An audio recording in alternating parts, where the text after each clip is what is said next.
Sejam bem-vindos a mais um Talk Têxtil. O convidado de hoje possui 29 anos de experiência no segmento têxtil.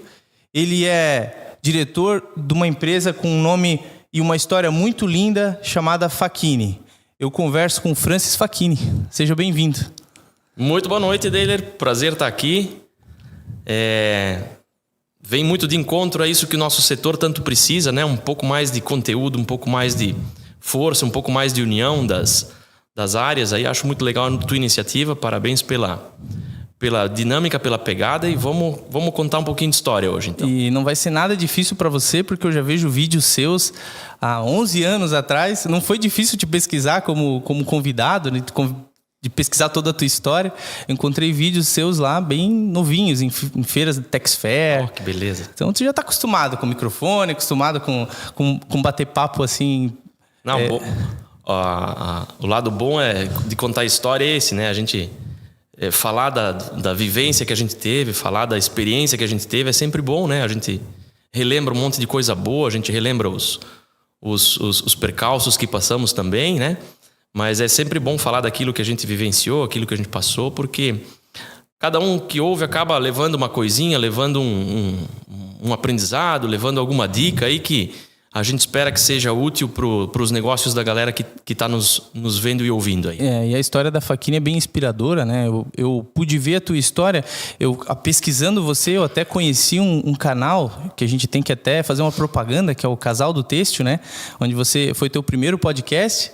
Então eu fiquei feliz de te ver lá e até foi fácil de montar o meu texto aqui, porque os caras mandaram muito bem. Até quero mandar um abraço e fazer uma propaganda para vocês seguirem lá o pessoal também do Casal do Têxtil, que também está abraçando uma causa muito legal, que é levar conhecimento de qualidade para o setor têxtil, juntar um pouco mais, unir esse setor que é tão importante para a cadeia produtiva brasileira, né?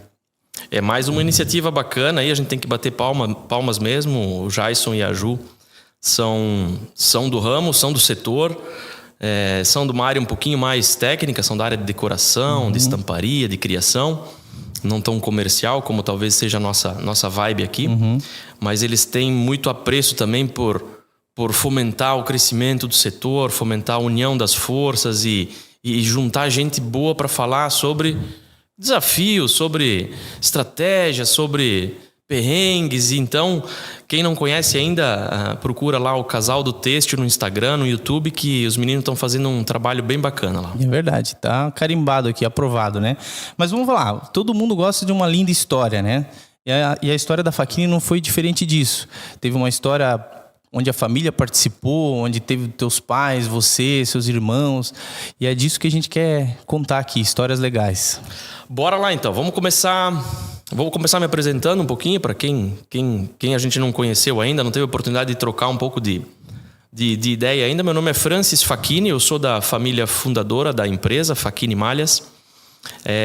Somos uma empresa familiar, né? Praticamente todos trabalham no negócio ou já trabalharam dentro da empresa. Somos pai e mãe, eu tenho mais 2 irmãos, então somos 3 rapazes. E muito da origem dessa família é o que fomentou a criação da Facchini Malhas. Lá atrás, né, em 1994, quando a gente começou o negócio, a gente tinha duas fortes frentes que nos direcionaram para esse caminho que é da indústria têxtil, mais precisamente do segmento infantil. O primeiro deles é a formação dos meus pais, que trabalhavam praticamente a vida inteira em indústrias têxteis, por coincidência aqui de Jaraguá do Sul, se conheceram em uma delas, se casaram enquanto trabalhavam em uma delas. E logo depois disso, o pai foi convidado a morar em Pomerode para administrar uma confecção, uma estação de costura de uma dessas fábricas lá na cidade de Pomerode. E em 83, 84, a família se mudou para lá. A família naquele momento eram 3 pessoas, o pai, a mãe e eu. E em 1984 o pai começou a trabalhar numa grande empresa de Jaraguá do Sul que tinha uma filial em Pomerode. E aí ele trabalhou lá por 10, 12 anos e no meio do caminho nasceram mais 2 filhos. Então formou o trio o trio da pesada, o Giovão, o Rafael e eu, que somos os 3 irmãos. Só tua mãe de mulher em casa. A mãe de mulher apartando as brigas e cuidando do lar. E aí veio a segunda vertente que levou os dois pro negócio têxtil de roupa infantil. Que chegou numa altura da vida, o pai estava um pouco preocupado com 3 filhos em casa, com daqui a pouco a possibilidade dos 3 filhos terem carências maiores, né, financeiras. Pô, daqui a pouco vão estar os 3 na faculdade. Como é que eu vou bancar a faculdade de 3 moleque e tal, em outra cidade? Daqui a pouco eu vou ter que mandar para uma federal. Então, a preocupação de ter os 3 filhos numa faculdade forçou ele a tentar empreender, fazer um negócio próprio, criar uma empresa, fazer alguma coisa para desenvolver alguma possibilidade. Foi, então, iniciativa do teu pai mesmo. Um recurso melhor. E o casal, daí, naquele momento, falou assim, não, beleza, então nós vamos trocar a estabilidade de um emprego bom, um emprego... Pagava bem, mas não garantiria o sustento da família naqueles momentos que comentei. E aí a mãe em casa, né, abraçando as ideias do pai, entendendo como é que a gente ia dar aquele movimento, como é que a gente ia fazer aquela mudança de sair do CLT para ir para um CNPJ. A mãe olhando para dentro de casa, aquele trio de feras em casa, crescendo muito rápido, sujando muita roupa, rasgando muita roupa. Entendeu-se ali naquele momento que se a gente fosse empreender, né, se o casal fosse abrir alguma confecção, montar uma fábrica de roupa, alguma coisa, tinha que ser para o segmento infantil por causa da alta rotatividade, né, de guarda-roupa que tinha essa criançada. Então, a partir daquele momento, os dois tiveram um clique assim, claro que sim, tem que ser esse o caminho. Vivia-se um país economicamente mais estável naquele momento. A gente tinha, a partir de 94, a gente tinha já o Plano Real rodando no país. Então, sumiu um pouquinho daquela mega inflação que assolava todo mundo, que preocupava todo mundo. Então, começamos em 94 com esse negócio, né?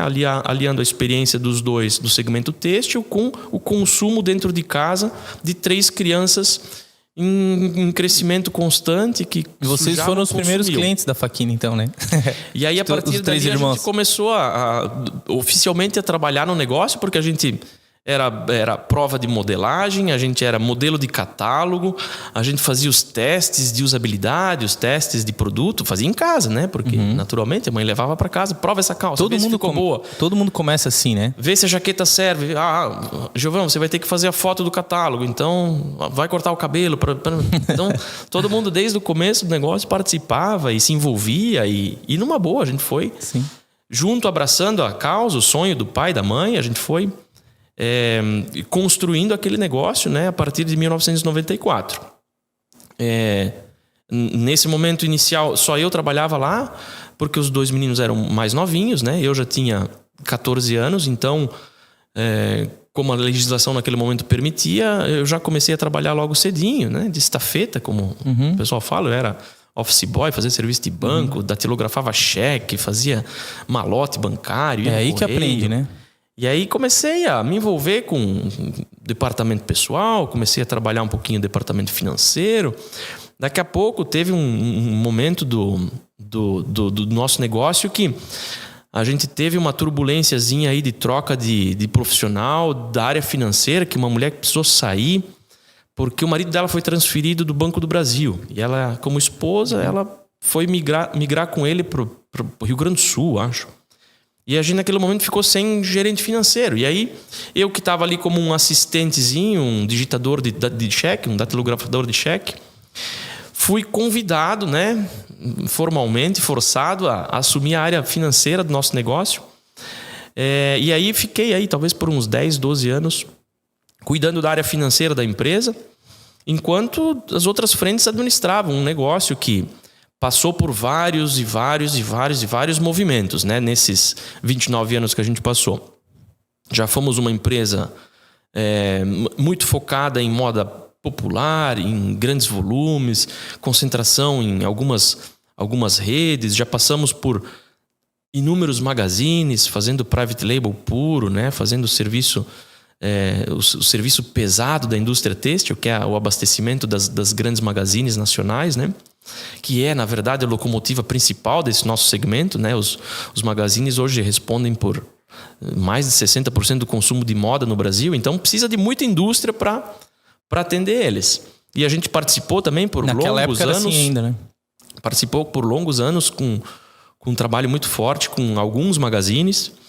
Tivemos também no meio do caminho alguma dedicação com exportação. Fizemos diversos trabalhos com o mercado externo, principalmente aproveitando aquelas oscilações do dólar crescente, né? O dólar que variava positivamente a cada semana, motivou um monte de gente a fazer projetos de exportação. E com a Facchini não foi diferente. A gente trabalhou com no mercado norte-americano, com Alemanha, com Itália, com aqui a nossa vizinha Argentina, nos bons tempos, com México e uma série de clientes do exterior, basicamente num sistema de private label, aproveitando essa variação cambial positiva aí que a gente viveu nos anos 98, 99, 2000, principalmente, né? Aproveitamos até o momento que o dólar começou a inverter o papel, né? Ele começou a cair, a variação começou a ser negativa a cada mês, até chegar o momento da gente não ter mais competitividade para apresentar um orçamento legal para o comprador lá fora. A gente ficou sem condição de preço competitivo para brigar com aquela força asiática que nascia a partir daquele ano 2000, aí, 98, 2000. A gente começava a ver a força da China e países asiáticos dominarem o mundo nessa questão dos produtos de consumo, né? Dos bens de consumo. Então, depois desse momento, a gente teve que reorganizar nosso negócio, tivemos que trazer de novo nossa estrutura focada para o mercado interno, voltamos a trabalhar com alguns magazines e devagarzinho a gente foi reconstruindo um trabalho de atendimento multimarca, de voltar o nosso foco de novo para aquilo que fez surgir a Facchini. Lá no começo, nos primeiros passos do nosso negócio, que era o atendimento a variadas lojas multimarca, pequenas, médias e grandes, espalhadas por todo esse país, né? Então, a partir desse 2002, 2003, aí a gente começou uma reconstrução de negócio. No momento que a gente quase foi à bancarrota, a gente teve que se reestruturar, se reorganizar e partir para um projeto de reconstrução de negócio. Ali, nesse momento, eu saio do departamento financeiro e começo a atuar na área comercial da empresa. A gente tinha passado por algumas dificuldades de gestão comercial. A gente teve uma troca muito frenética de gestão comercial. A gente, acho que em 2 anos, trocou, acho que 6 vezes de gerente de vendas, e cada um vinha com uma metodologia, cada um vinha com uma mecânica de trabalho, com um caminho, e a gente se perdeu um pouco assim. E aí, antes de tentar um 7º profissional, em tentar talvez mais um caminho sem sucesso, a gente optou por um caminho de dentro de casa. A solução a gente entendia que tinha que estar dentro da nossa família. Então a gente, em conversa na família, já com os 5 atuando dentro do negócio, o pai, a mãe, os irmãos, a gente entendeu que algum dos 5 tinha que ser a frente comercial do negócio, começar a dar uma dinâmica voltada para aquele perfil de atendimento de varejo multimarcas. E aí a gente tinha lá naquela mesa de 5 pessoas. A mãe, muito focada em produto, em desenvolvimento, em criação, sem talvez muita condição de abraçar uma área comercial. Os 2 meninos, meus irmãos mais novos, talvez ainda não com habilidade possível para enfrentar uma área comercial. E o pai, que tinha um negócio na mão que ele administrava a produção, ele administrava o financeiro, ele administrava a compra, ele administrava o pesado, muita né? coisa, o serviço cara? pesado ele tocava. Então, naturalmente, sobrou para mim de novo aquela necessidade de abraçar uma área diferente, uma área nova, que era a área comercial. E aí, meio que jogado de novo numa cadeira que... Jogado na fogueira? Eu não conhecia nada dele. Eu tinha a minha vivência, né, dos últimos 10, 12 anos... toda focada no departamento financeiro, cuidava de número, tinha me formado na faculdade como administrador de empresas, tinha estudado aí os últimos 6, 8, 10 anos da minha vida número, planilha, achando que ia ficar Excel, no financeiro, sistema, tudo certo. Meu negócio vai ser financeiro, administrativo e vamos em frente. E aí veio essa necessidade de uma gestão comercial que, de bate-pronto, eu aceitei. Achei que seria um desafio bacana. E que decisão boa, né? Porque deu certo, né, cara? A gente enxergava que era bom que fosse alguém da família. Então, com a indisponibilidade do pai e da mãe para enfrentar essa frente comercial, eu fui. Mas assim, sem saber nada de produto, sem saber nada de tato comercial, de conversar com o lojista. Fio 30, fio 24, eu não sabia a diferença meia malha. De fio cardado para fio penteado. Eu não sabia a diferença de ribana para meia malha, cara. Era cru. Meu negócio nunca foi produto. E aí, a partir daquele momento, a gente viu que o buraco era mais embaixo, que precisava ter entrega, precisava suar um pouco para entender como é que esse negócio ia funcionar e como é que a gente ia dar essa volta no negócio, né? E aí, a partir dessa minha migração para o comercial, a gente tinha dentro do negócio basicamente duas estruturas. A gente tinha um departamento que atendia os grandes magazines, tinha uma estrutura voltada para o atendimento de Marisa, C&A, Renner e Pernambucanas, principalmente, líder no Rio de Janeiro, que basicamente sustentava o negócio, pagava as contas. Era uma estrutura bacana, enxuta, que dava volume, mas não deixava rentabilidade. Então ela sustentava a fábrica, pagava a folha de pagamento, os impostos, o frete e a comissão. E a última linha toda vez zerada, né? Por causa da pressão muito forte de magazines por custo, né? E a gente entendia que aquilo ali não era futuro para a gente. A gente tinha uma pretensão maior para o nosso negócio. A gente queria fazer a coisa crescer e ser um pouco mais rentável. E aí acreditávamos que o multimarca era o nosso caminho. Puta, a gente começou o nosso negócio com isso, a gente trabalhou por isso 8, 10 anos, depois se perdeu no meio do caminho. Vamos voltar, vamos dar um passo atrás, vamos reconstruir, vamos reconquistar esse mercado multimarcas. E aí foram basicamente 10 anos de uma revisão de negócio, né? Bem completa, assim. Mais uma reestruturação. Mais uma vez a gente passou por um remodelamento do negócio. A gente foi... graças ao Magazine a gente tinha as contas pagas, a gente tinha o negócio caminhando. E a sementinha do multimarca, do catálogo, do representante, do varejo tradicional, nacional, eu fui reconstruir. E aí eu passei, assim, pelo menos 2, 3 anos eu passei nos aeroportos. Eu passava a semana viajando. Então, saía de manhã cedinho, segunda-feira, pegava o avião, vamos para Porto Alegre. Passava a semana em Porto Alegre. Basicamente com a função de ir lá escutar.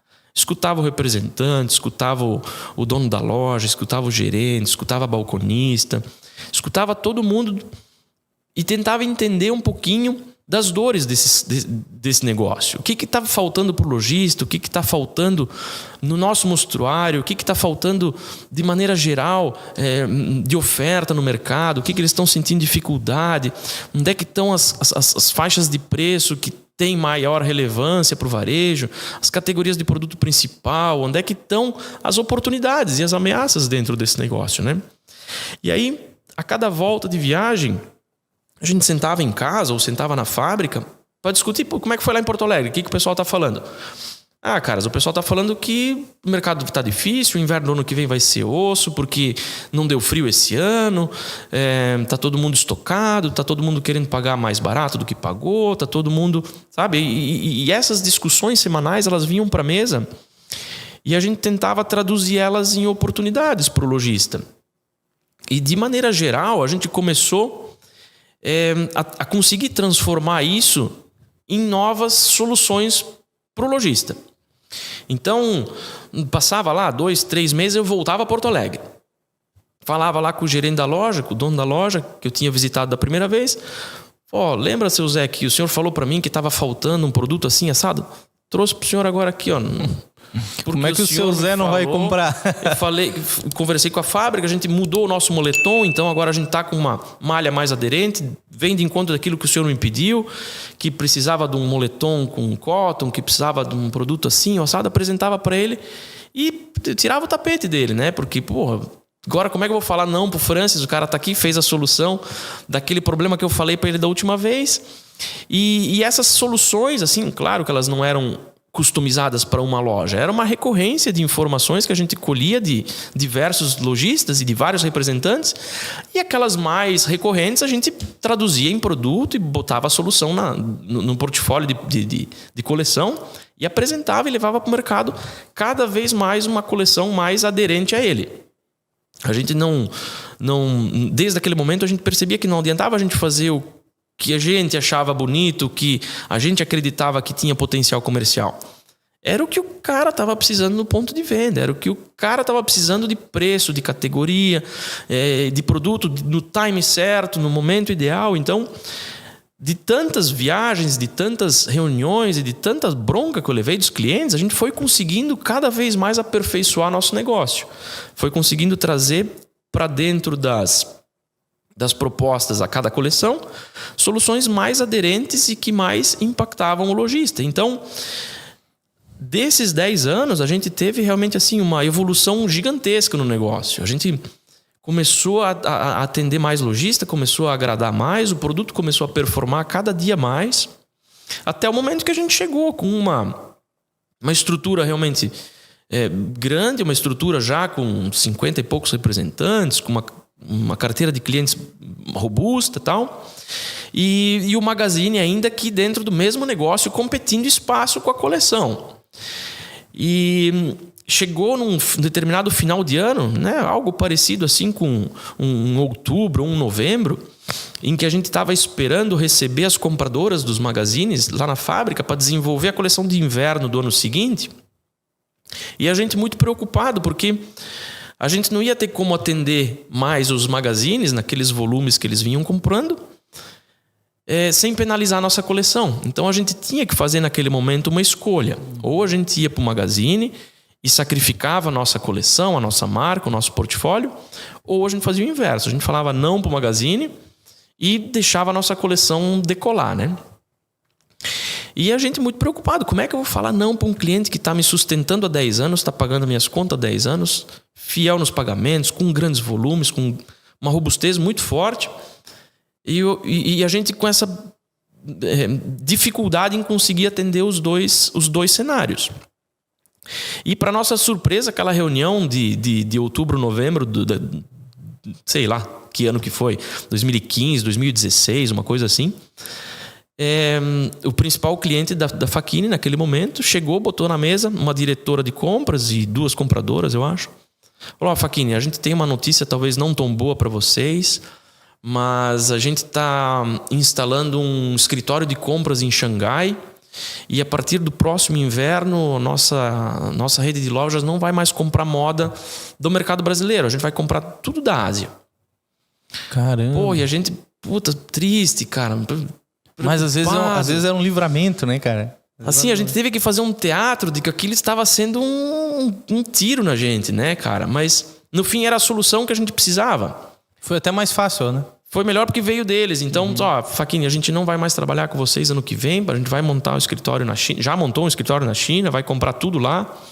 E a gente não vai mais comprar produto no mercado brasileiro. Caracas, então tá bom. Então nós vamos sobreviver, nós vamos tentar se readequar, a gente vai dar nossos pulos aqui. Mas foi uma conversa assim descontraída no fim. E daí começou aí a história da nova Facchini. E a partir dali a gente abriu mão do private label, a gente abdicou desse segmento, desse negócio e mergulhou de cabeça no marca própria, no nosso negócio, Facchini. E a partir daquele acho que foi 2016, a partir daquele inverno de 2016, a gente começou realmente um trabalho de 100% do nosso negócio voltado para clientes multimarca, né? Brasil afora. Aí a gente conseguiu incrementar equipe de vendas, que daí a gente, né, foi obrigado a colocar um pouco mais representante no mercado, começou a atender algumas maiores redes de varejo. E dar foco única e exclusivamente para a nossa coleção, para o nosso negócio principal, que era a coleção própria voltada para o cliente lojista multimarca. Então, brevemente, resumidamente, foram esses os 29 anos. Essa última fase aí, que já é a fase que a gente está passando agora, essa é uma fase assim mais consolidada de atendimento mais madura, né? De varejo, talvez um pouco mais madura, onde a gente não tem tanta necessidade de arriscar para cá ou para lá, porque a gente está muito bem na distribuição, a gente está com portfólio de produto legal, bem aderente. É uma empresa madura, né? A gente vê que a Faquini é uma empresa já bem madura, que passou por vários estágios, né? Por vários desafios dentro desses 29 anos e que cada um deles foi importante para o aprendizado do negócio, para o amadurecimento do negócio, da equipe, do time, de maneira geral. Serviram para, né, nos colocar hoje numa posição um pouco mais confortável, sim, um pouco mais segura, e conseguindo fazer aquele nosso projeto que foi o nosso desejo lá atrás, no comecinho da Faquini, que era ter uma empresa de moda que conseguisse colocar no mercado um produto atrativo, um produto aderente, que tivesse bom giro no ponto de venda, que fosse um recurso para gerar lucro para o lojista, que fosse um recurso realmente para encantar o consumidor final. E a missão continua, né? A missão foi dada lá atrás, mas a gente continua com os desafios do dia a dia. Tem bastante coisa para fazer, tem bastante coisa ainda para evoluir dentro do negócio, mas eu acho que o pior passou, a gente conseguiu sanar as principais encrencas aí. E olha que legal, na tua primeira fase, nessa primeira parte da história, né? A gente já vê aqui 5 grandes ensinamentos dessa história, né? O primeiro ensinamento que eu anotei aqui, teu pai, né? Delegando já desde o começo, papéis muito importantes na própria família, ele saindo do posto, né, de decisor ali nessas questões comerciais, porque ele pegava provavelmente a roupa embaixo do braço e ia vender, né? E depois a coragem de mudar de vocês, que foram várias mudanças e decisões importantes dentro da história da Faquini, né? Mais uma outra coisa que eu notei aqui de um outro ensinamento que tu deixa aqui para nós é a parte de escutar, porque vocês escutaram muito o mercado, escutaram os próprios problemas que vocês mesmos viam dentro da companhia de vocês, né? Vocês escutaram, entenderam esses problemas, assumiram esses problemas para aceitar as mudanças, né? E o fato de se conhecer é super importante. E a humildade de vocês também de voltar no cliente, voltar nas raízes e falar, mudamos nosso produto, agora a gente não faz isso, faz isso. E é assim que acerta, né, cara? E não foi diferente, porque vocês têm produtos lindos, faturam 1.200.000 peças mês, né? Eu pesquisei, é muita coisa, né? Então, teu pai fez a decisão, tua mãe, teu pai, né? Fizeram a decisão certa de te colocar lá como diretor e trazendo tantos resultados legais para a Faquini, né? E também tem coisas novas que vocês acrescentaram aí, personagens, né? Que é uma história legal também. Teve um caminho, principalmente junto aos magazines, que nos apresentaram essa modalidade de trabalho, né? O tal do personagem, o tal do super-herói, o tal do Mickey e da Minnie estampado nas camisetas aí. É uma coisa que a gente já fazia com os nossos magazines. Já produzíamos muito forte, sempre o infantil, mas muito forte o licenciamento a partir de um dado momento, que eu não vou lembrar o ano, mas a gente viu o quanto a gente tinha pedido daquele Marvel, daquele super-herói, daquele Spider, daquele Batman e tal. E a gente aprendeu a trabalhar com isso, naturalmente. E num dado momento a gente tentou transferir essa nossa expertise de magazine, de fazer personagem, a gente tentou transferir isso para dentro do nosso portfólio, para dentro da nossa marca própria. Vamos colocar dentro do catálogo da Faquini aqui um determinado personagem, vamos trazer aí uma propriedade boa que esteja no mercado.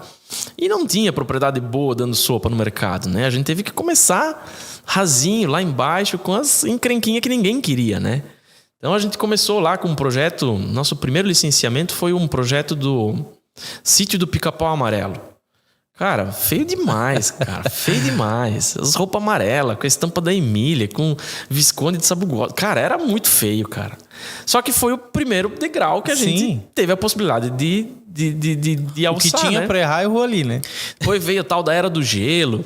Uns bichos feios pra caramba, umas estampas, tudo fundo branco. Cara, era horrível demais, cara. Mas a gente pegou contratou aquelas licenças, trabalhou, mas fez foi a porta de entrada também para as outras, feira, né? E aí nas feiras a gente começava a ser visto como uma potencial fábrica de licenciamento. E aí daqui a pouco começou a vir a agência de licenciamento procurar a gente para... querem fazer um projeto aqui com Drop Dead, marca de skate e tal, público juvenil e tal. Vamos experimentar? Cara, vamos testar, tal, vamos pouquinho, portfólio pequenininho, vamos ter... Eu era consumidor da Drop. Drop era legal, eu também era da minha fase. Então eu pensei, pô, deve ter mercado, essa galera do skate aí vai consumir. Ficamos um tempinho com a Drop, depois entrou outras e outras e outras. Cara, a gente rodou um monte de personagem, um monte de marca, até o dia de começarem a dar um pouco mais de crédito para nós. Começaram a enxergar que os meninos estão fazendo um trabalho bonito, já estão com uma distribuição bacana no mercado, o produto deles está sendo, né, colocado aí em, sei lá, 3, 4, 5 mil clientes, Brasil afora. Acho que agora cabe colocar um personagemzinho melhor. E aí entrou um Batman, daí entrou uns heróis da Marvel, que ainda andavam separados da Disney, era só Marvel, né? Antes da compra, né? Daí entrou Disney, depois foi a última a entrar, foi a Disney. E aí quando entrou a Disney, daí realmente a gente tava numa fase muito boa do negócio. Aí a gente tava distribuição legal, a gente tava com um volume grande, já não tava mais com os magazines. E aí quando chegou a Disney, aí o portfólio da Disney ficou gigante dentro do nosso negócio. Provavelmente foi nesse período que vocês entraram no radar das outras empresas, né? Porque eu até elaborei uma pergunta para te fazer, né? Sobre esse tema. Quando que vocês perceberam que, poxa, não é mais uma empresa só familiar que está começando, agora a gente já está mais parrudo, o negócio está ficando mais sério. Quando que foi esse período? Foi nesse período exatamente? Talvez a chave tenha virado ali nessa mudança do magazine para marca própria. Integralizar a nossa força toda para o varejo multimarcas. Eu acho que a partir dali é que a gente entendeu que, caras, a gente vai se sustentar com o lojista multimarca Brasil afora. Aquele lojista que está esperando o representante chegar lá com o catálogozinho, com o mostruário. Não é mais catálogozinho, né? Esse cara que tanto valoriza o nosso produto, né? Não desmerecendo o Magazine, mas o Magazine te empurra uma série de fichas e fala, eu quero isso aqui, eu pago tanto, eu vou comprar tantas peças e ponto. A gente é um mero executor. Aqui não, no catálogo, no mostruário, na marca própria, a gente é que está dando informação de moda para o cara, a gente está dando o calendário comercial para o lojista, a gente está dando as tendências de moda antecipada para ele, quase um ano antecipado, né? A gente, pelo menos 6 meses na frente, a gente sempre tá com a informação pro lojista. Então, a gente se torna protagonista, né? E não mais o coadjuvante que está lá executando a operação do magazine. Então, a partir daquele momento ali, aquele 2016, 2017 ali, a partir dali que a gente entende que esse negócio agora vai ter força. Agora a gente vai começar a fazer barulho no mercado, a gente vai começar a ser relevante. E ali, basicamente, os licenciadores olharam para o negócio, as redes principais de varejo começaram a olhar para o nosso negócio, porque o produto estava muito presente, né? A gente estava falando aí mais ou menos com 6, 7, 8 mil lojistas Brasil afora.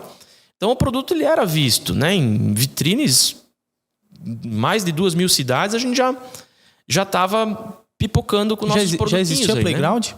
Nessa fase? A gente entrou com a Playground em 2014, se não me engano. Eu te conheci em 2013. Na Por ali, então. 2013. Pouco depois desse... Acho que foi 2014 que a gente lançou a primeira coleção da Play, como um projeto um pouco diferente da Facchini, onde a gente queria ter uma marca um pouco mais elaborada, um produto um pouco mais elitizado. Aquela roupinha para festa, roupinha para sair. A gente explorava ali uma série de técnicas novas. A gente fazia laboratórios de produto novo, um tecido diferente, uma coisa nova. Vamos testar. Testamos na Playground. Um produto com lavanderia, amaciamento, um estonado. Testa na Playground. Vamos fazer uma categoria diferente, coisas diferentes que teoricamente tinham um valor agregado um pouco maior. A gente testava na Playground. E a gente tentou, nesses, sei lá, 8, 10 anos de operação da Play, a gente tentou descolar ela da Facchini. Tentou fazer realmente um produto diferente. Só que esse 2023, a gente chegou à conclusão de que, talvez principalmente por causa da melhoria da coleção da marca Facchini, a gente não conseguia mais... né? Talvez destoou. Não conseguia mais diferenciar as duas. A Facchini talvez cresceu muito e a Play estabilizou. E aí, no momento que a Facchini encostou na Play, as duas tinham basicamente um portfólio parecido, tinham um produto semelhante, né? Já estavam no mesmo representante, estavam no mesmo ponto de venda. Mais uma decisão importante para vocês, né? E aí, no segundo semestre de 2023, a gente descontinua a marca. A gente suprime ela, não lança mais produto, incorpora dentro do catálogo da Facchini uma série de produtos de valor agregado um pouco maior, por exemplo, uma linha de jeans, uma linha de sarja, uma linha de vestidos de tecido plano. Uma da praia também, que é difícil fazer, né? Essas linhas aí mais elaboradas a gente incorpora a marca Facchini e aí lança no mercado realmente uma coleção a partir daquele momento, única e exclusivamente Facchini. A partir dali a gente também dá uma limpada na nomenclatura das nossas linhas. A gente tinha, sei lá porque, às vezes alguma agência de marketing lá atrás nos tendenciou a americanizar muito o nome das nossas linhas, né? Então a gente tinha uma linha de praia, como tu falou, a nossa linha de praia chamava Facchini Beachwear. A nossa linha básica se chamava Facchini Everyday. Cara, e a gente vive num país, cara, que é difícil o cara falar português direito, cara. Como é que o cara vai falar everyday, né? Nos interior da vida? A gente sabe a limitação do nosso sistema de educação, né? Então, a partir desse segundo semestre, a gente dá uma boa limpada também e abrasileira a nossa linha de produtos. Então, hoje a gente tem uma linha toda embaixo do guarda-chuva da Facchini, com nomes simples. É Facchini básicos, é Facchini pijamas, é Facchini festas, é Facchini praia, sabe? Cara, que legal. Um formato menos um pouco é mais simples. E com isso a gente fortalece mais a marca Facchini, né? Que daí ela, dentro do ponto de venda, ela é que vai ter a relevância. Não preciso mais dividir atenção com playground, não preciso dividir espaço, não preciso dividir vitrine. Então, o negócio infantil ficou realmente muito bem montado, estruturado e focado em Facchini, que é a nossa marca original, nosso nome, né, lá do princípio do negócio, é onde a gente tem relevância no mercado, é onde a gente é conhecido, né?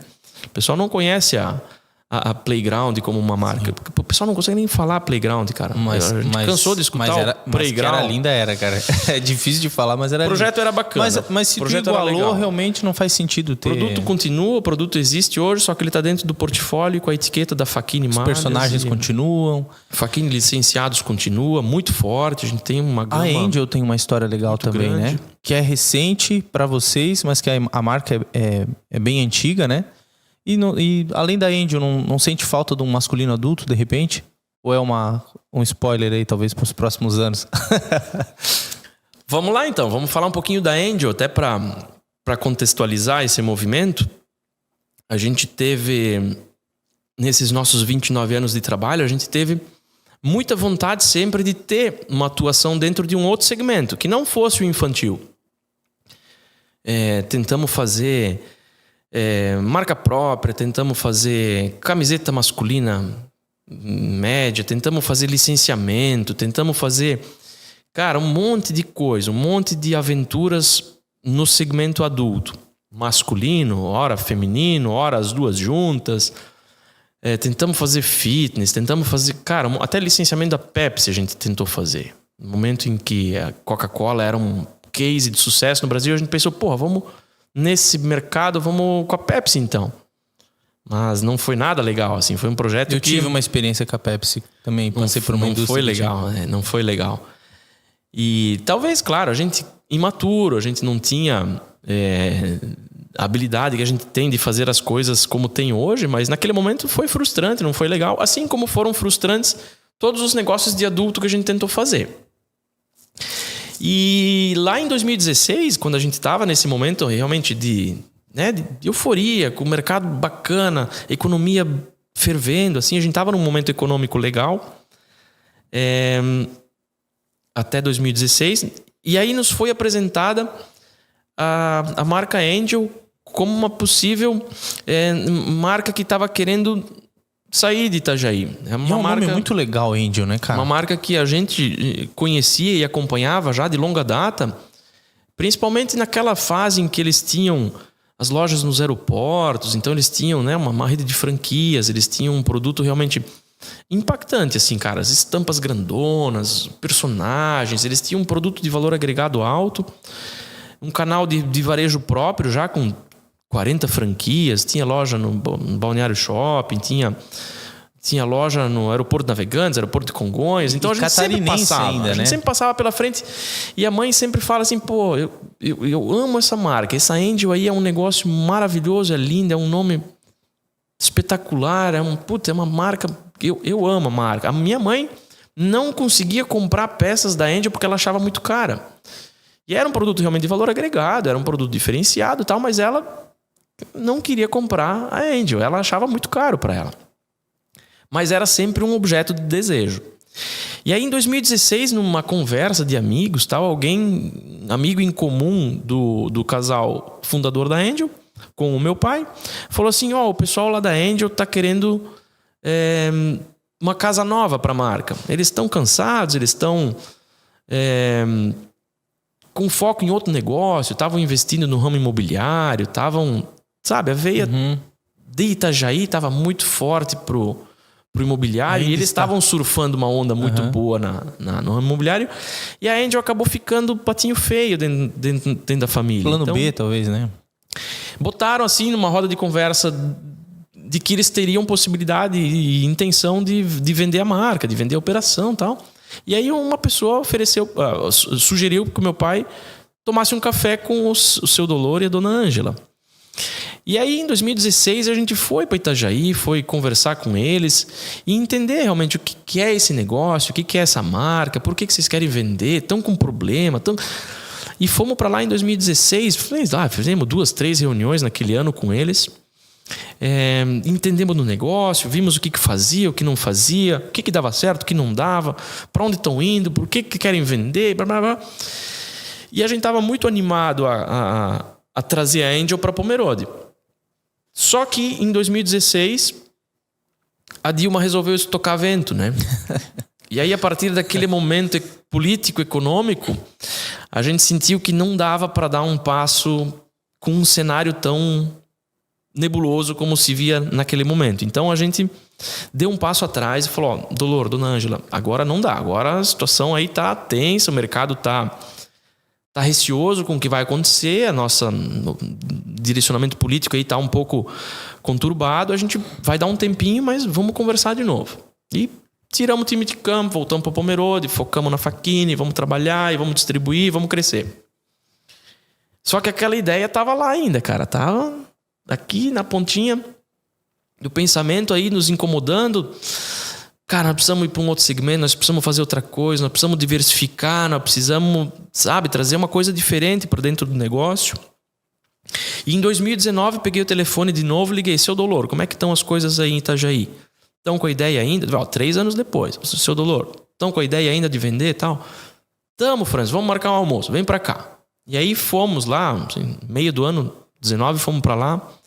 E aí, uma vez por mês a gente marcava de ir, ou de eles virem, ou da gente ir, ou de eles virem. A gente ficou 6 meses... E eles continuavam com as lojas, tirava tocando operando, negócio. A operação deles seguia. E aí aquele segundo semestre de 2019 foi mais ou menos um semestre de alinhamentos. A gente ia trazer a marca para Pomerode, a gente só estava vendo como... Quando e onde? Costurando o contrato, negociando valores e entendendo a mecânica do negócio deles. Até que no dia 27 de dezembro de 2019, nós fomos almoçar em Itajaí com a caneta na mão para assinar o contrato. E aí, a partir daquele dia, a gente assinou o contrato de compra da operação da Angel, né? Então a gente comprou a marca, comprou o equipamento que eles tinham de costura, de indústria que eles tinham lá, mesas de corte, bordadeira e tal. Veio junto uma coleção de inverno que estava no mercado vendendo já, 12, 15 representantes trabalhando. Absorveu todo mundo? Veio todo mundo. Tinha lá 400 clientes naquela carteira de Angel naquele momento. E uma coleção primavera-verão pronta, nos croquis.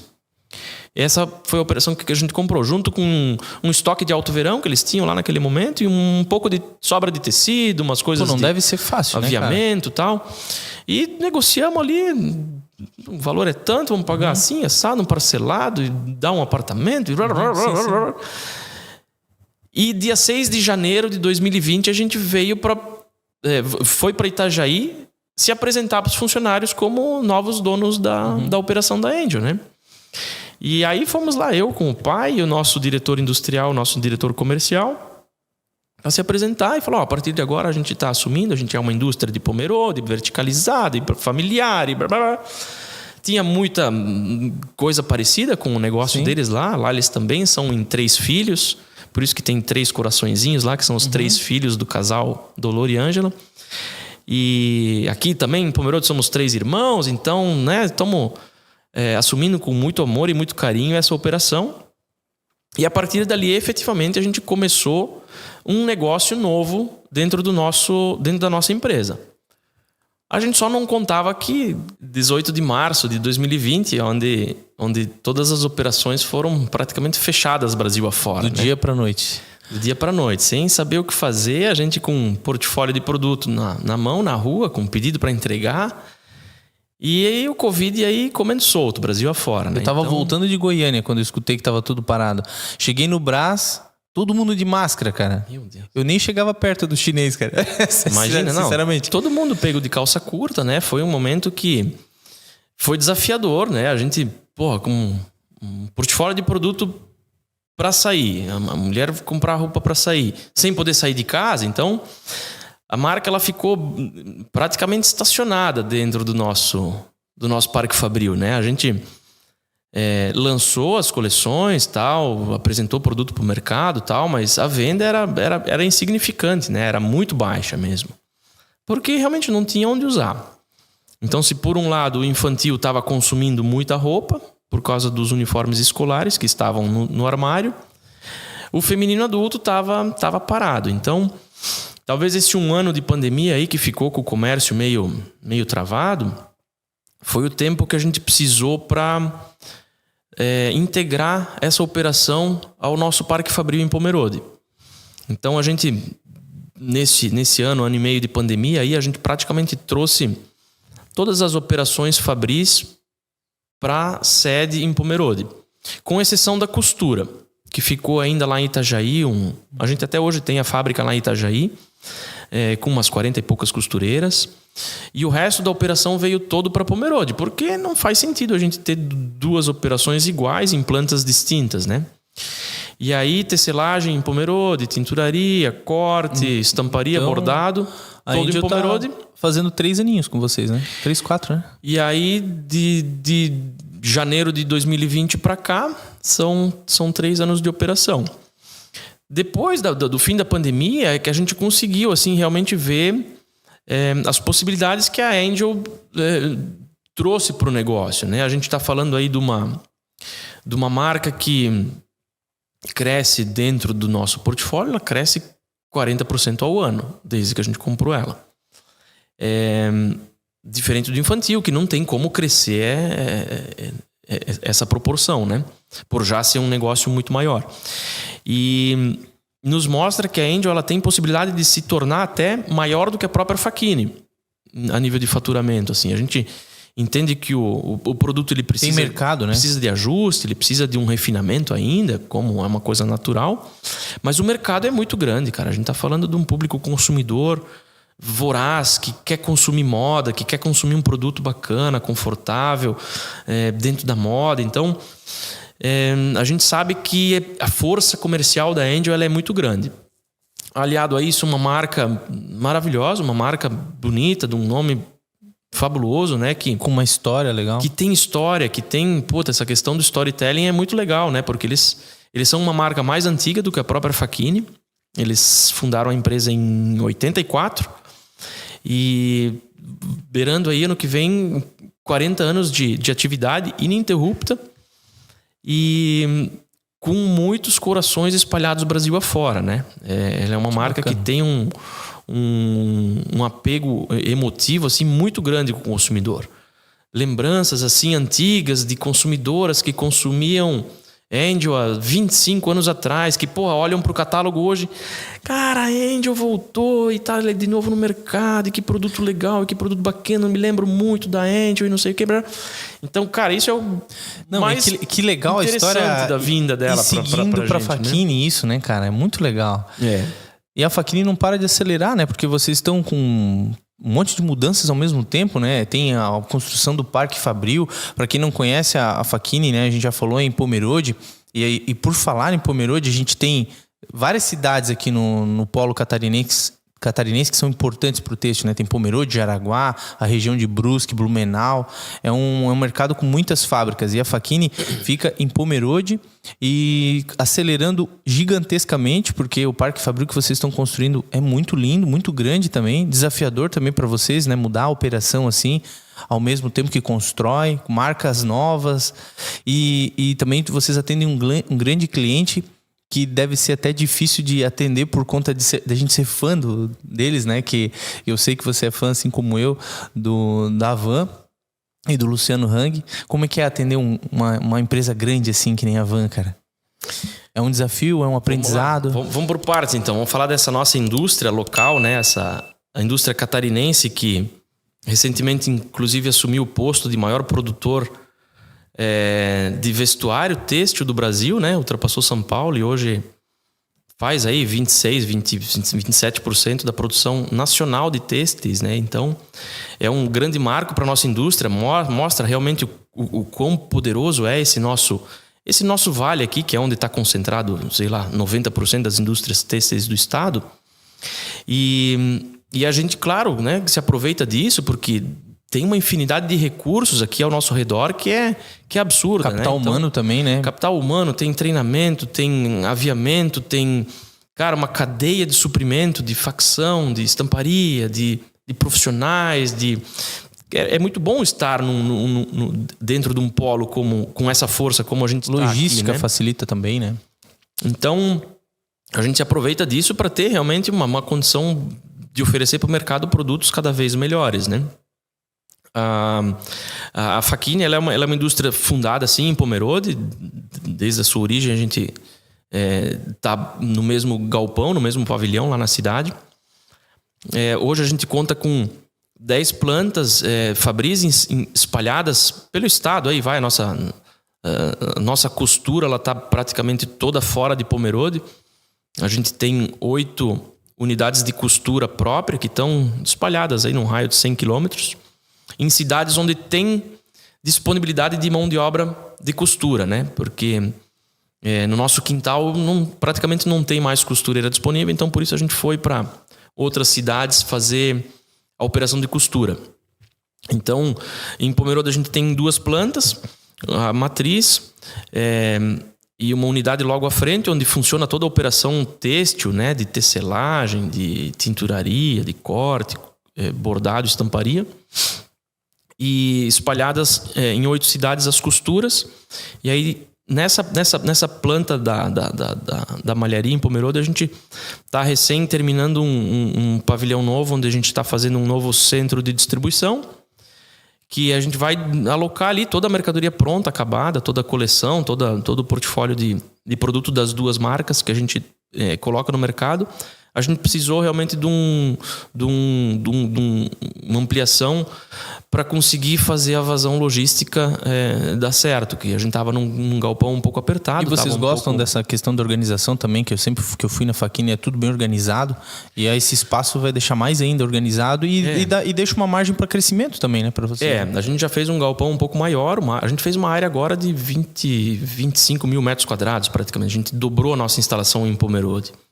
E aí, com essa ampliação, a gente tem aí galpão para, sei lá, 10 anos aí, se mais ou menos os planos acontecerem dentro do nosso plano, a gente tem área para 10 anos de crescimento do negócio, né? Então, a gente está hoje ocupando 1/3 desse galpão, a gente está ocupando aí 7 mil metros quadrados de área, e tem mais 5 mil metros no térreo e mais um terceiro piso de mais 7 mil e poucos metros quadrados com áreas para expansão futura. Que daqui a pouco vai surgir um novo negócio, daqui a pouco vai surgir uma marca masculina, daqui a pouco vai surgir um e-commerce. Então a gente tem já uma estrutura montada para suportar esse crescimento. Preparado por o que der e vier, né? Estamos se preparando, né? A gente está cada dia aí se ocupando mais, se preparando mais para os desafios que vêm pela frente. E a van? E você me perguntou do Luciano e da van, então, né? Cara, eu ainda vou trazer ele aqui, cara. Esse era legal. Esse tem história também, né? Esse tem muito. Primeira vez que eu vi ele, acho que eu tinha uns 11, 12 anos. Lá na van mesmo. Eu olhei pra cima assim, né, cara? Aquele cara compridão. E hoje tô no mesmo segmento que ele, que eu não imaginava. E nesse projeto, que um dia eu tentar trazer ele aqui também. Ele tem bastante história pra contar. E tu já deve ter aprendido bastante só de estar perto dele, né? Esse tu vai precisar inspirador, né? Tu vai precisar de um dia aqui de bate-papo com ele, né? Porque história eles têm demais, assim, né? Eles são clientes muito tradicionais da Facchini já há muitos anos. A gente atende eles, acho que 10 anos ininterruptos também. É bastante tempo. É uma operação já bem consolidada, é uma operação bem forte. Vocês ganharam um prêmio, né? Eles. Se eu não me engano. A gente tem uma parceria muito boa, assim, que eles são o meu maior cliente e a gente é o maior fornecedor infantil da organização, né? Então, acaba sendo uma cumplicidade muito grande, assim. A gente tem uma troca muito boa, a gente tem um envolvimento com um departamento de estilo, de compras muito grande para justamente possibilitar essa sincronicidade de negócios, né? A gente é uma operação fabril e a gente quer que o nosso produto chegue na ponta e venda, né? Então, a gente está muito próximo dos números, a gente está muito próximo das potencialidades que o negócio deles proporciona, né? E, sem dúvida, pra gente é uma escola também, né? O Luciano é um cara que é exemplo pra gente, é modelo. É uma empresa familiar, é uma empresa brasileira. Séria. É uma empresa séria, que gera emprego, que paga imposto, que cresce, que, né, tá numa vibe muito boa, assim. Então, faz todo sentido estar junto com ele, tá próximo, tá crescendo junto, né? Então, pra gente é um fator, assim, de muita relevância, tá junto com ele, tá crescendo junto. Então... E é um orgulho atender eles, né? Vocês terem eles no grupo de vocês, porque, poxa, eu sempre ouvi falar que eles são muito exigentes, então, consequentemente, eles escolhem parceiros que cumpram essas exigências, né? Então, 10 anos trabalhando juntos é porque o negócio tá dando certo e que vocês são sérios também, senão também não tava com ele, né? Acho que sim, acho que já estamos avalizados a continuar com o relacionamento com eles, porque passamos alguns momentos delicados, né? A gente passou junto uma pandemia, então a gente teve que, a quatro mãos, achar os caminhos e entender como é que a gente ia conduzir aquele negócio. E vai a etiqueta de vocês ou a etiqueta da van? Isso vai marca própria nossa. Que legal. A gente faz um trabalho com eles muito forte no licenciamento, a gente faz bastante operação de personagem com eles e faz a nossa marca também, a Facchini está presente lá. Então acaba sendo também uma vitrine Brasil afora, né? Porque 170 lojas apresentando o teu produto para o consumidor final, acaba sendo uma baita de uma vitrine. Então, para a gente também é bom para o portfólio. É gente séria, gente boa que está crescendo, que está evoluindo. Então, temos o maior prazer em tê-los como principais parceiros do nosso negócio. Um pouco preocupados aí com esse momento que eles estão passando. Eles estão num momento um pouco delicado, né? Um pouco de envolvimento político demasiado, um pouco de... sentindo um pouquinho essa crise de consumo agora. Então, eles estão tendo que se reinventar também lá dentro. Eles estão passando por um desafio grande. É um momento de mudança para todo o cenário brasileiro na questão de empreender, empreender, né? E ainda eles com um negócio grande, né? Com um negócio de 12, 13 bilhões de faturamento. Então, eles têm um desafio grande, né? Não é fácil a condução desse negócio, mas os profissionais lá envolvidos são de alto gabarito, cara. É gente muito séria, gente muito sólida. É uma equipe de gestão assim, que está com o Luciano há muitos anos. Gente que está com ele há 25, 30 anos, 18 anos. Não tem mais dúvida na decisão, né? Eles são muito assertivos. Então, são muito bem preparados, assim. E ele, mais do que nunca, muito presente na operação. A gente não via mais ele tão presente dentro do negócio do que nesse último ano. Que é a mesma coisa o que acontece com você, né? Tu tem uma equipe muito boa lá, né? Eu sou testemunho de uma coisa, eu vou falar um negócio aqui que é importante. De verdade, tá, Francis? Quando a gente entra na Facchini, cara, a gente é muito bem acolhido, cara. por toda a tua equipe, desde da menina da recepção, que me fugiu o nome, que ela já tá há anos com Marina. você. A Marina. Um beijo, cara. Marina. Gente boa demais ela, cara. Então, se vocês forem na Facchini e conhecer a Marina, vocês já vão entender como é que funciona lá na Facchini, porque todo mundo da Facchini é assim. Daí o Júlio, que inclusive tem uma estátua dele lá de tanto tempo que ele tá contigo, né? Tu tem uma equipe muito boa e tu também saiu do comercial e colocou na mão de um cara muito bom também, que é o Jason, né? E isso é muito bom, acertar em bons profissionais, né, cara? E qual é o próximo passo do Francis? Olha, a gente teve no meio do caminho aí algumas, né, dúvidas no negócio. A gente, diversas vezes a gente cogitou parar essa operação, vamos encerrar, vamos fechar as portas lá atrás, quando a crise bateu forte. Mas eu acho que a ajuda desse time, a ajuda dessa equipe aí é que nos fez achar força para dar mais um passo, para tentar de novo. Vamos começar do zero, vamos reconstruir, vamos remar junto. Então, tivemos lá naquele fatídico momento de crise nosso lá, que a gente saiu da exportação e veio para Magazines. A gente teve um envolvimento do nosso gerente industrial indo pra rua vender comigo. Que legal, né, cara? O Valmor, que isso tá deixa lá todo conosco, mundo mais forte as dificuldades, né? Até hoje o Valmor naquele momento ele era gerente da fábrica, ele cuidava da operação, Um abraço pro Valmor. E aí o Valmorzão entrou no carro, cara, e vamos vender, cara. Vamos botar mostruário no porta-mala e vamos para São Paulo. É a dor de dono, né? Vamos pro Rio, vamos para Minas, vamos para Porto Alegre, vamos. Então o Valmor ia para um lado, eu ia para o outro. E fomos achando os caminhos, fomos tentando, né, com a força de cada um, com o suor de cada um, a gente foi tentando achar os melhores caminhos para aquele momento mais crítico, né? E o Valmorzão acho que está completando agora esse ano 18 anos conosco. Então a gente tenta preservar assim a turma o maior tempo possível dentro do negócio, né? A gente evita hoje fazer trocas, a gente é muito cético nas contratações, a gente cuida muito para contratar, mas quando contrata, cara, é porque tem muita certeza do potencial do cara e de que ele vai vir, do cara ou da moça, enfim, que ele vai vir para realmente ter uma imersão conosco no projeto. Então, esse time principal aí, a turma de produto, né? A Daniela tá conosco há quase 20 anos, nossa gerente de produto principal ali no segmento infantil.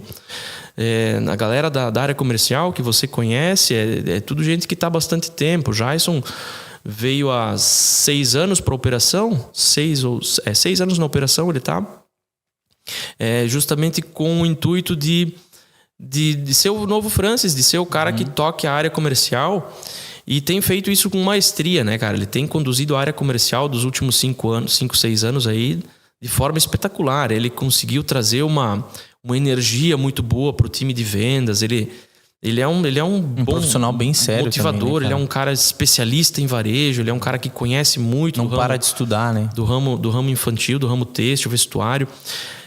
Muito preocupado com o negócio e, cara, totalmente comprometido, assim. Então, tu ainda tá no comercial, assim, alguma coisa tu faz, ainda viaja?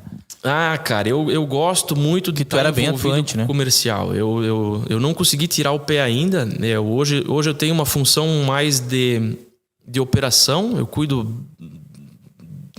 Eu faço meio de campo entre as duas áreas, comercial e industrial.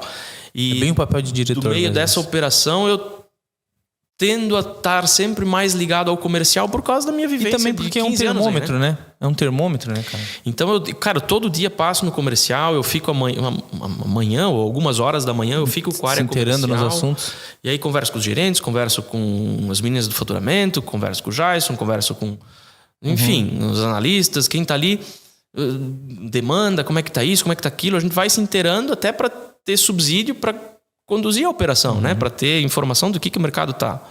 Como é que o mercado tá reagindo. Então, a minha manhã ela é basicamente dentro da área comercial, e aí à tarde que eu vou para dentro da fábrica, que eu troco um pouco mais daí com meu pai, com o Valmor, da indústria. E tenho feito isso aí nos últimos 5 anos, principalmente, né? Como é genuíno, né? Essa questão, assim, ó, o pessoal que geralmente vem para frente das câmeras, né? contam só a parte boa, né, cara? Fui campeão disso, fui campeão daquilo, fiz gol de voleio, né? E não conta as dores, as dificuldades. E é isso que é legal, isso que inspira. Não são só as coisas que a gente acerta, mas também as dificuldades que inspiram, né? E vocês não fazem questão de esconder os joelhos ralados de vocês, né? Porque isso é o que faz a gente amadurecer, crescer como profissional, como empresa. É e é genuíno, tá? Isso entrando na Facchini, todos com o mesmo perfil. Eu conheci teu pai naquele almoço que a gente teve no Pesque Pague. E é dele, eu acho que isso é dele, cara. Porque eu aprendi que vem de cima e toda a base segue o mesmo perfil, né? Mesmo DNA. Eu acho que isso vem da base mesmo de vocês, cara. Essa simplicidade genuína, que não é forçada, não é inventada, é de verdade. Até porque a gente é bem acolhido lá e você sempre abriu as portas pra gente. Eu fico muito feliz, cara, por isso aí. A origem, ela fala muito sobre isso, né? A origem dos meus pais, ela é muito humilde, né? Meu pai é filho de agricultor, de plantador de fumo, de arroz lá em Rio dos Cedros. Saiu da agricultura para vir trabalhar na WEG com 16 anos, 17 anos. Uhum. E minha mãe é a mesma coisa. Ela é filha de mecânico que, né, passou a vida correndo atrás da máquina, né? Então, a origem dos dois, ela mostra muito dessa nossa simplicidade no jeito de operar as coisas. A gente às vezes até... Papo reto, não tem... A gente até peca pela simplicidade. A gente não gosta de frescura, a gente não gosta de badalação, a gente não gosta de... ostentação. Muita firula, não gosta de ostentar. A gente é muito dedicado ao trabalho, a gente é muito focado naquilo que a gente faz no dia a dia, assim, a gente é compenetrado, cara. A gente gasta muita massa encefálica para aquele negócio evoluir, né? E a gente fica feliz que tem dado certo, né? Pelo menos a gente tem acertado mais do que errado, né? Então o negócio tá evoluindo, tá crescendo, tá agradando, tá conquistando corações aí, Brasil afora. Então, seguimos assim a nossa missão. Eu fico feliz de ter você representando toda essa história, essa família, né? Essa história da Facchini aqui no podcast. Quero te agradecer por ter vindo. Eu acho que a gente tinha mais umas 2 horas de conversa aqui para bater papo, né? Vai longe. Mas muito obrigado por ter vindo num dia chuvoso de Pomerode para Jaraguá do Sul, sua terra natal. Isso aí. Acho que a gente conseguiu cumprir o objetivo de levar bastante inspirações aí pro pessoal de casa e contando a história da Facchini e a tua também, né? Legal, Dele. Obrigado pelo convite. Eu não posso encerrar sem mandar um abraço lá para casa, já que deixei em casa. Verdade, né? A Monique e o Romeu. Então, beijão pra dupla que tá lá. Realmente nessa segunda-feira chuvosa aí, que quase deixei de vir, mas que venho com o maior prazer dele. Pode convidar que a gente volta sempre. A gente tem o maior prazer em falar nossa história, em talvez poder compartilhar e agregar alguma coisinha para quem tá aí em cima do muro, para quem tá com dúvida, para quem quer saber se vai ou não vai. Cara, ouça podcast, estuda, se prepara, né? Entenda os desafios desse segmento. É um baita de um segmento, cara. É muito bom de trabalhar. O têxtil, ele tem um dinamismo muito grande, né? Muito maior do que a maioria dos setores, né? São coisas muito cíclicas. A gente vive coleções, a gente vive as estações do ano, a gente vive intensamente muitos momentos dentro de um mesmo ano, né? E aí no outro ano começa tudo de novo. Então, cara, o dinamismo do têxtil é apaixonante, assim. Uma vez que o cara bebe dessa água, o cara dificilmente tira o pé, né? Eu sempre falo que é o bichinho do têxtil que pica e não... É uma doença. Bichinho é fogo mesmo. Mas obrigado. Então, show de bola. Muito obrigado. Valeu. O próximo podcast que você vir aqui, a gente vai falar sobre outras áreas, né? Que você... Vamos até falar da versão vinil aí, a banda do Francis. Boa.